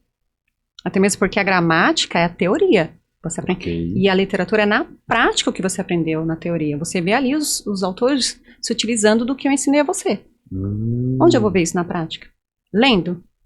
Na prática você vai ver um parágrafo, você vai entender. Ah, ele usou esse ponto aqui, essa vírgula aqui, é aqui mesmo, é por causa disso. É na prática. Ok. E a oratória seria, então, expor isso. Destravamento, sim, expor isso, e a maioria deles não falam bem, sentem nervosismo por terem medo de errar, por não saberem escrever e falar. Então eles querem ter o conhecimento para poder, assim, conseguir perder esse medo. Legal, legal. Eu já dei aula, inclusive de literatura russa, também não sabia nada. Eu comecei a falar, porque como o Dostoiévski é meu autor preferido, eu sempre falo dele. E uma pessoa descendente de russo gostou e queria aprender mais acerca da literatura, da origem dela, da família dela. E esse aluno falou assim, Débora, você gosta muito de Dostoiévski, você ensina literatura russa? Eu falei, sim. Nunca disse não. Aí eu disse a ele, eu tenho só vaga para daqui 3 semanas. Seria interessante para você? Era o tempo que eu precisava. para poder aprofundar e dar o meu melhor em relação aqui. Aí eu estudei absurdamente, porque só assim eu ia avançar. Se eu só oferecer o que eu já tenho, eu vou ficar parada muito tempo. Eu disse a ele, sim, eu sei sim. Só que eu só tenho vaga daqui a 3 semanas. Você acredita que eu já fiz isso em alguns trabalhos meus? Eu acredito que a maioria das pessoas faz isso. Eu já fiz isso em alguns trabalhos meus, coisas que, na verdade, a parte de vídeo mesmo, eu praticamente fui jogado nela. Uhum. Eu sou fotógrafo há mais de 14 anos, e eu sempre falei que não, vídeo eu indico outros amigos, parceiros e tal. E nunca peguei, nunca quis pegar. Por mais que eu já tivesse estudado sobre vídeo, já tenho alguns cursos de vídeo, até 2020 isso era paralelo. Então, sempre que alguém precisava, algum cliente meu, indicava algum amigo, a gente ia, fechava junto, acabou. Chegou um belo dia, eu fiz um evento, entregamos o evento, e essa empresa indicou para um outro cliente que estava no evento, para 2 semanas depois. E eu fechei esse trabalho. Uhum. Essa equipe veio dar uma carteirada para mim, que falou que se eu não passasse o evento inteiro para eles, que para eles não seria interessante, eles não fariam. E aí eu me vi realmente, desculpa o termo, mas de rabo preso. Uhum. Então você ainda assim, pelo menos não teve opção. E aí eu falei, e agora? Eu passo o meu cliente para eles, eu cancelo o orçamento, o contrato. Sentei para conversar com a minha esposa. Ela falou, Rodolfo, e aí, o que você precisa para fazer? Eu falei, olha, Pamela, realmente o nível é muito superior, porque o que eu entendia de vídeo até então era muito raso. Eu falei, mas se eu pegar para estudar, eu começo a desbravar. E dito e feito, 2 semanas depois, foi realmente o meu primeiro contato ali mesmo, na linha de frente, que eu falei, não, agora vamos ver até onde vai isso. Não foi seu melhor estudo? Total, total. Só que algumas vezes, por isso que eu falo assim, que algumas vezes eu me peguei fazendo isso, e por isso que eu falo que quando eu me interesso, eu estudo. Porque quando eu descobri a fotografia, eu era analista de sistemas. Uhum. Quando eu descobri a fotografia, eu acordava, meu pai falava que eu era doido. Mas eu acordava às 6, 7 da manhã, começava a estudar ou em livros, ou em vídeos e tudo mais, cursos que eu tinha, e muitas vezes dormia meia-noite. E só no quarto, estudando aquilo. Tamanho interesse. Exato. E agora, 2020, quando aconteceu isso, foi a mesma coisa. Eu fechei a agenda minha durante essas 2 semanas. Falei, não, preciso focar nisso aqui. Uhum. Acordava e logo já ia para livros, para os cursos, que eu comprei mais alguns cursos. Hoje a gente tem muito mais facilidade com os online.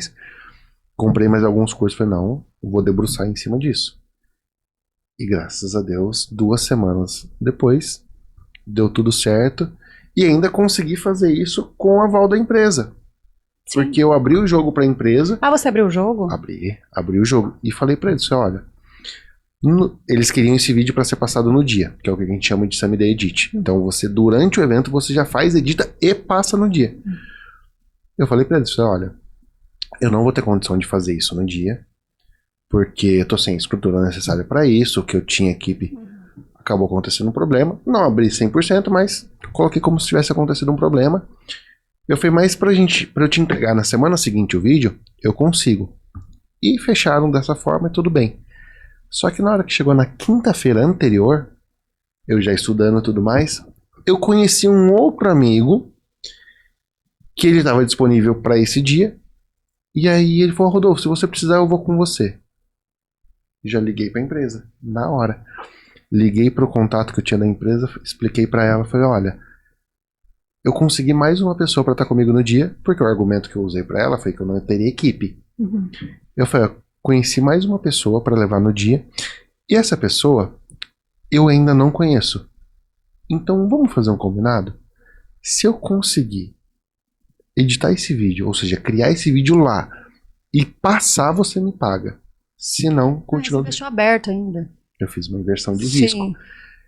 Eu falei assim, se não, você não precisa me pagar. Você se sentiu mais confortável? Eu te entrego na semana seguinte, tudo ok, mas se eu passar, você paga. Ela falou, fechado, porque eles estavam querendo muito isso. E foi assim o meu primeiro vídeo realmente nesse Destravou, sentido. conseguiu. Porque aí foi onde eu entendi qual era a pressão que eu teria, como era esse ambiente, e ver na prática realmente o que aconteceu Talvez a se partir você dali. esperasse ter Um ambiente confiança, ideal, exato, ou então eu acabaria treinando outra pessoa para fazer aquilo e você eu perderia. nunca. Exato. E isso basicamente me colocou em um outro universo que, assim, mais da metade dos clientes que eu tenho hoje também existem por conta dessa parte de vídeo minha. Então me abriu portas que, pra mim hoje, eu não consigo mais enxergar vivendo sem. Até na questão do posicionamento, o próprio podcast aqui, toda essa estrutura veio a partir disso. Então nada da parte de vídeo existia antes disso. Dessa pressão, dessa necessidade. Então eu gosto muito dessa questão de me colocar em pressão. Não sei se tanto quanto você, mas eu Eu gosto. não tinha outra opção. Isso foi lá no início. Hoje em dia eu tenho mais medo, inclusive. Sério? Porque antes eu não tinha nada a perder, hoje eu tenho mais medo. Porque eu carrego mais essa experiência. Então eu brinco menos com isso, mas eu ainda aceito, sim, trabalhos sem nunca ter feito. Porque só assim eu destravarei. Mas no início, pra mim, não tem nada a perder. Isso é verdade. Eu me dedicava 100% àquilo, porque eu não queria decepcionar nem o aluno, nem a mim. Para mim era Sim. importantíssimo. E de qual outra forma eu adentraria esse assunto, se não por alguém pedindo? Eu penso exatamente igual. E ainda voltando sobre de que forma eu adquiro alunos, é só por meio da conexão. Eu já tive aluno só pelo simples fato de eu ter sido da congregação. Que legal. Sentiu conectado a mim, tinha uma necessidade, era dono de uma empresa, também não falava bem, não escrevia bem, mas o fator termos sido da congregação foi o que me conectou a ele. Legal. Todas as suas aulas hoje são a um. Todas. Ah, não, eu faço de empresas também. Fecho com um grupo de empresa. Legal. Então hoje seu Tanto método pode ser tanto no A1 quanto grupos. quanto grupo, sim. Já fechei para várias empresas, lojas para treinar os vendedores, sim. Desde forma física online. Então vamos reforçar para não ter erro de acontecer de ninguém te achar. Reforça pra gente, reafirma pra gente qual é o seu Instagram. d.deborah.c, de Débora Cristina. Que legal. Quais são as mídias que você tá conectado hoje? Só Instagram. Eu reposto os vídeos do Instagram no YouTube, mas é um trabalho que eu estou fazendo agora, iniciando agora. E TikTok é a mesma coisa, mas a minha base de trabalho é o Instagram. Ok. Então, para as pessoas que querem te procurar, tem que se atentar nisso. É no Instagram. No Instagram. Se mandar no TikTok, pode ser que você não veja a mensagem. Vejo, é sempre Instagram. Perfeito.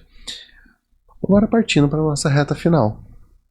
Existe ainda algum assunto que você gostaria de trazer para a mesa, de fato? Não, eu acho que nós falamos sobre tudo. Todas as coisas das quais eu gosto. Filosofia, literatura bíblica, língua portuguesa. Todos os meus autores, no que eu acredito, o que eu faço para poder crescer, em quem me inspira, de que forma eu alargo esse meu conhecimento. Perfeito. E você, Rodolfo? Não, eu gostei demais. Só que aí eu já vou ter que deixar aberto um novo convite. Ai, será maravilhoso. Adorarei. Por quê? Porque esse tema, ele não tem fim. Não. E eu sei que você tem hora também. Mas é um tema que é muito legal e que com certeza pode desbravar muito a minha mente e também das pessoas que assistem. Sim. Então, sempre que tiver algo novo que você estiver trazendo ou quiser realmente trazer algo novo para essa mesa, está mais que convidada. Ah, muito obrigada. Porque, como eu te falei, o que eu mais gosto é de tentar aprender com as pessoas. Mesmo que sejam universos totalmente distintos, igual no seu caso, um universo que para mim está muito longe, distante. Sim.